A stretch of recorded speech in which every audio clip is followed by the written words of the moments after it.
Ça fait un moment que c'est quelque chose qui bouillonne en moi. C'est vraiment quelque chose que je porte dans mon cœur. J'ai vraiment envie de parler de ce que moi j'appelle les héros anonymes. Alors, qu'est-ce que c'est qu'un héros anonyme? Un héros anonyme, en fait, c'est une personne, donc, comme son nom l'indique, qui est anonyme, donc ça veut dire qu'il n'est pas forcément connu, et qui, en fait, fait des choses héroïques jour après jour. Qu'est-ce que c'est que des choses héroïques? Pour moi, c'est tout simplement tendre la main vers l'autre. Parfois, il faut déborder d'énergie, il faut avoir vraiment un esprit créatif, parce que autour de soi, tout ne va pas si bien que ça, c'est le moins qu'on puisse dire. Et malgré tout, ce pays, il tourne. Et comment il tourne? Il tourne certainement grâce au courage, à la détermination de beaucoup. Et ces gens, on n'en parle jamais. C'est vraiment mon ambition aujourd'hui, c'est de réussir à trouver les moyens et à trouver la bonne forme, le bon traitement pour les mettre en valeur et ainsi peu à peu que les personnes qui vont regarder ces témoignages par tous les moyens possibles de diffusion, il y en a plein aujourd'hui, en regardant ça, elles aussi, ces personnes puissent vibrer. Les spectateurs de ces témoignages vont vibrer et vont se dire mais en fait moi aussi je peux faire quelque chose. C'est vrai que mes premiers héros, c'est mes parents et ils ont ancré dans nos cœurs des valeurs fortes et il est temps de les faire exister par ce projet. Ma famille, la vaste histoire. Alors ma famille, elle se compose d'abord d'un couple merveilleux, c'est mes parents adoptifs, Marie-Thérèse et Michel. Mon père s'est engagé aux côtés de l'équipe de Terre des Hommes qui commence à cette époque-là.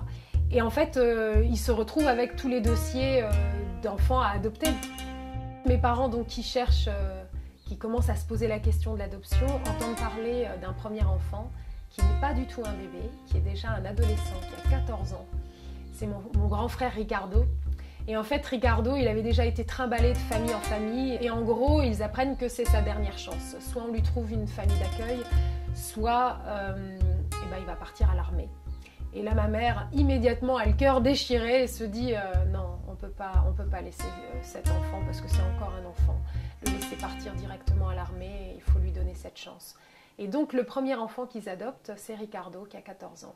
Et là commence la série.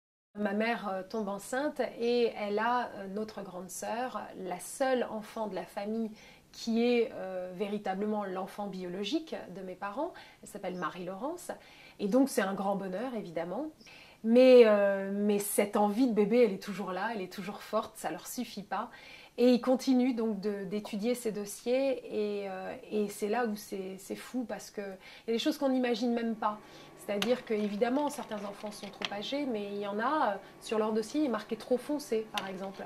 C'était le cas du dossier de ma sœur Hélène, qui vient d'Inde, Inde du Sud, et pour laquelle ils ont complètement craqué, et ils ont évidemment demandé à l'adopter.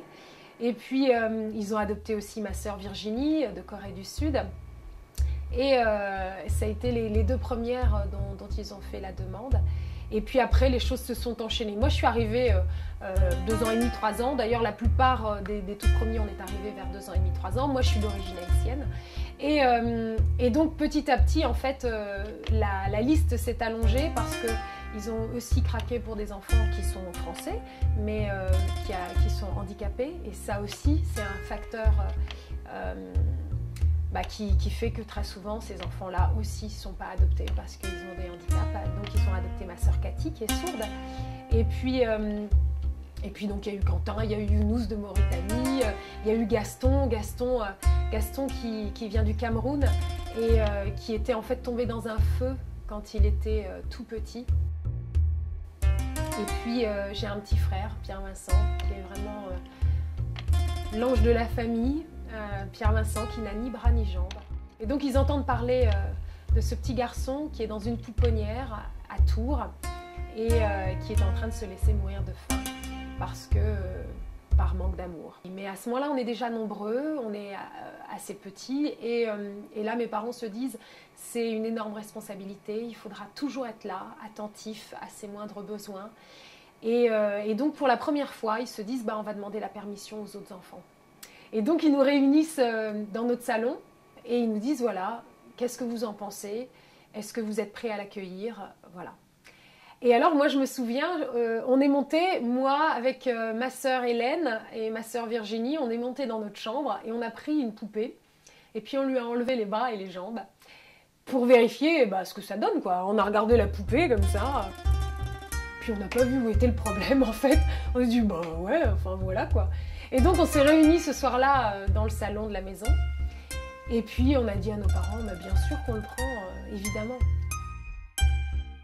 À la maison, on pouvait s'engueuler, parce qu'évidemment qu'on s'engueulait, et tu m'as volé ma poupée, je te tire les cheveux, etc. Enfin, on s'est fait tous les trucs, les 400 coups, quoi, le truc normal, sauf que c'est multiplié puissance 16, 18, enfin le nombre qu'on était, quoi.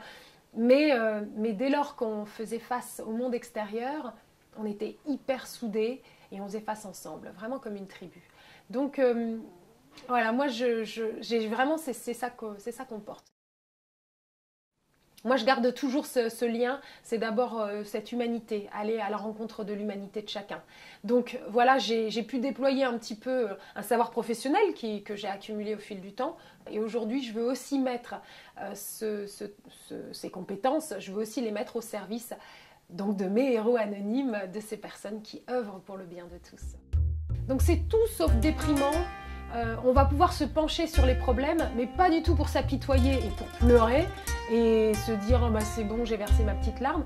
C'est vraiment parce qu'on va avoir une transformation.